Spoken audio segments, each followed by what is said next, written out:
Good news, it's not raining. Lots and lots of water about, but it's not raining, so it's nice to be able to go out and not get soaking wet.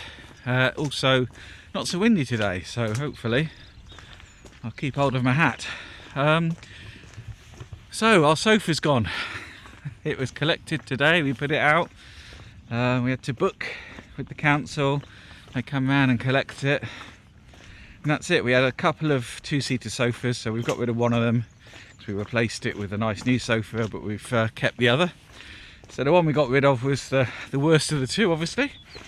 We tried to give it to a recycling place, but because it didn't have the fire sticker, we couldn't do that.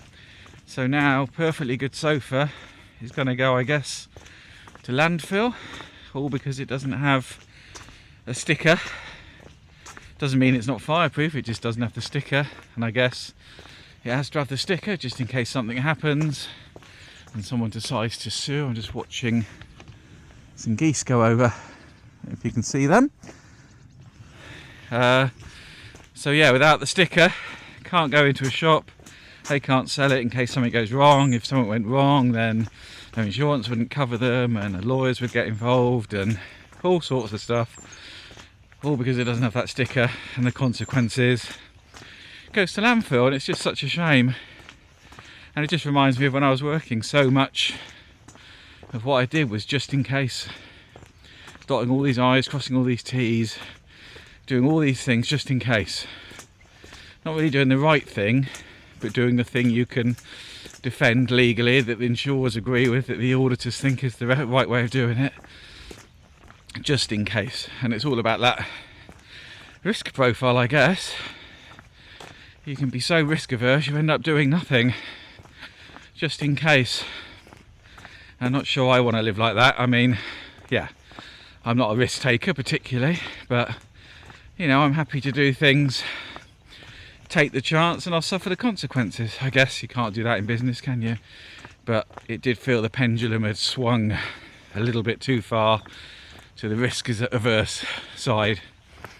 Really weren't able to do many things that we used to do years ago. I mean, we used to put people I still can't believe we did this. We used to give our staff, some of our staff that go out inspecting homes, we'd give them a little telescopic ladder. So it can only go up, I guess, about 8 feet. I mean, it's a ladder, lean it against the wall. We then had to send them on a half-day ladder training course. And I think, yes, okay, our insurers insist. We have to make sure they're safe. We have to make sure they know how to use the ladder. But really, half a day to use an extending ladder that goes up 8 to 10 feet feels a little bit excessive to me, but that's what we used to have to do. I used to work for the fire service, and their ladders were proper ladders, and yes, they had lots of training. They even had ladder technicians who would look after them. But a little extendable ladder you can buy in B&Q, take home and do what you like with. Half a day's training.